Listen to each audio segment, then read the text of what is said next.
শ্রীমান versus সিমই, মানে এই যে মুভিটা, এটা একটা বেসিক কনসেপ্টকে তুলে মুভিটা তৈরি করা হয়েছে যে এটা কি ভালো লাগবে। ট্রেলারটা দেখে কিন্তু এক্সট্রা অর্ডিনারি বলেও কিছু মনে হয়নি, যেইটুকু হয়তো আপনারা জানেন সেই জিনিসটাকে এর মধ্যে তুলে দেখানো হবে। কারণ সাধারণত এখন যেভাবে ডিভোর্সের কেস বেড়ে যাচ্ছে, সেই বেসিক কনসেপ্টটাকে তুলে এই মুভিটা তৈরি করা হয়েছে।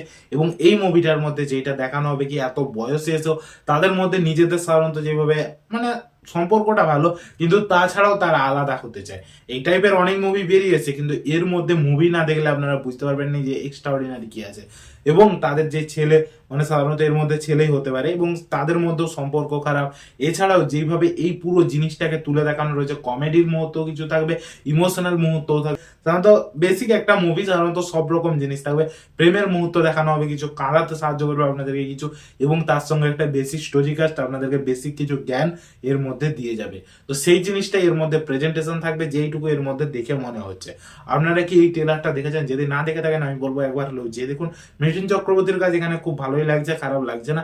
বাকিদেরও কাজ একটা ঠিকঠাকই লাগছে, কিন্তু এর মধ্যে যে প্রেজেন্টেশনটা, এটা আমাকে খুব একটা এক্সট্রাঅর্ডিনারি লাগেনি। কারণ এই টাইপের মুভি আমি অনেক রকম দেখে ফেলেছি। তো সেই ক্ষেত্রে এই মুভিটা যতদিন না বেরিয়ে আসে ততদিন বলা যায় না যে মুভির মধ্যে আলাদা কিছু প্রেজেন্টেশন আছে কিনা। কারণ জিনিসটা আলাদা না হলে সেইভাবে হয়তো চলবে না। বাট মিঠুন চক্রবর্তী আছে মানে কিছুটা হলেও ভালো রকম কালেকশন করবে, এবং মিঠুন চক্রবর্তীর কাজও খুব একটা ভালোই হবে। তো মুভি যতদিন না বেরিয়ে আসে ততদিন বলা যায় না যে মুভিটা কেমন হতে পারে। যদি আমার ভিডিওটা আপনাদের পছন্দ হয় অবশ্যই একটা লাইক করে দিন, চ্যানেল নতুন হলে সাবস্ক্রাইব করে দিন। আজকের জন্য এতটুকুই, ভিডিওটা দেখার জন্য ধন্যবাদ।